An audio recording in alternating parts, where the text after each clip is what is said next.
guys, welcome back to the channel. Today's video, we're going to be looking at 5 ways to invest to potentially reduce your taxes in 2023. Now we know 2022 year has closed, tax day is done, guys, which means we have to start planning for 2023. Now this is something that I do take really personal. Our tax advisor has said you need to lower your income using a couple different methods, which is the reason why I wanted to coming into this and really covering this topic. Now, investing in your future comes with a lot of different benefits, but one of the biggest benefits that people overlook is the tax liability that they have. Investing in your future with tax advantage accounts can help you reduce your overall tax bill, which is the situation between my wife and I. We have our primary jobs. We do have secondary incomes for both of us. So altogether, we have 4 jobs. That is right, guys. We do not sleep. It is kind of crazy. Number one, and this is one of the big ones that we put a lot into, investing in employer-sponsored retirement plan like a 401k. Now, both my wife and I put a considerable amount into a 401k. The reason is we want the tax advantage. Putting it away in the paycheck, we don't see it right off of the bat. So if we're putting 20% plus of our pay, which that is right, guys, I said 20% plus of our pay,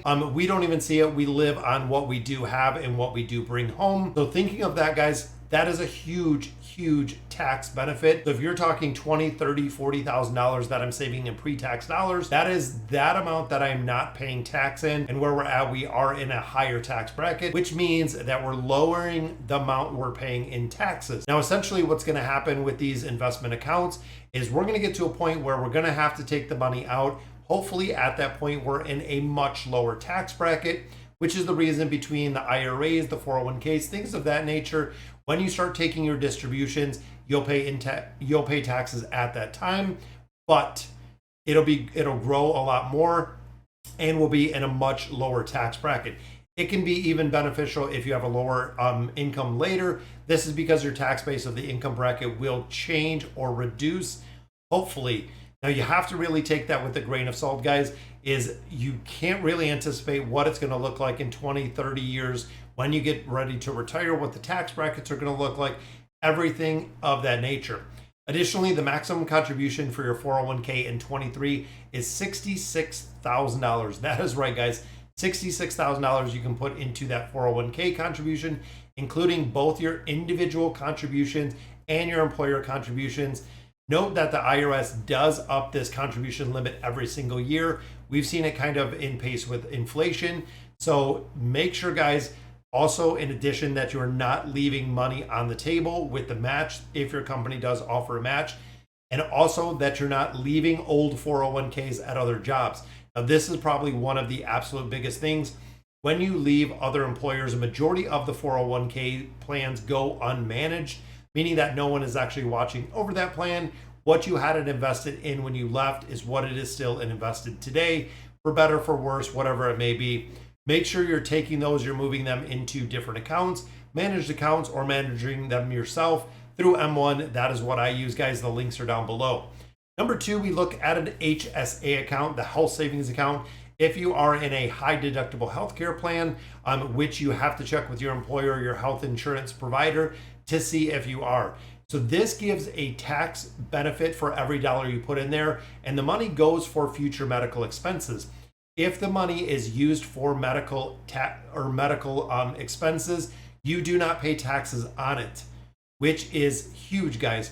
So to be considered a high deductible healthcare plan, the annual minimum has to be at least $1,500 for self, $3,000 for family, according to 2023. If your plan meets the qualification, you can deposit $3,850 as yourself, $7,750 as your family away in an HSA. So again, your tax sheltering, as my family coverage has, $7,750 going into an HSA that is earmarked for health savings account for medical expenses. Now, this can also be used for dental expenses, medical expenses, also a couple other things. Big thing with this, guys, is you want to bulk up that HSA account. A lot of companies do offer an investment option for this account, but essentially when you quit working or when you go to a different form of health insurance where you no longer qualify or you're on government, you can utilize the money in the HSA to kind of supplement some of those. And again, they consider it a triple tax advantage account. You can choose to keep the dollars for cash. If you take it out as cash, you do have to pay on it.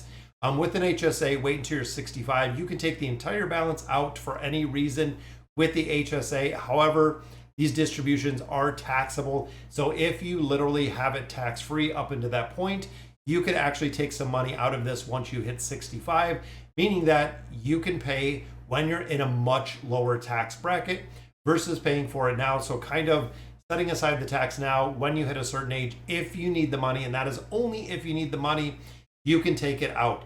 Now, investors do treat this HSA account as a retirement account. So if you're maxing out the employer sponsored plan, if you're maxing out your IRAs, you can max out your HSA as well, again, to save a lot of money. Third one we look at is investing into an IRA, the individual retirement accounts, guys.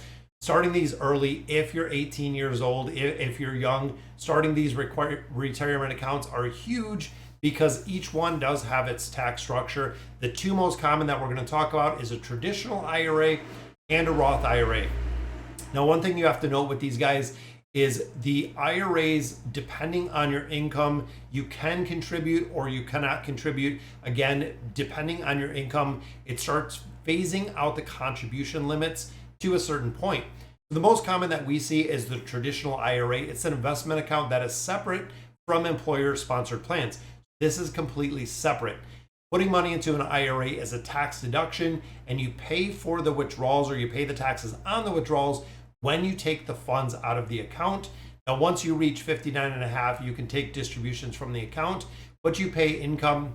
However, you avoid paying the early penalty. If you take money out as of today, 59 and a half, if you take it out before that age, you do pay a penalty.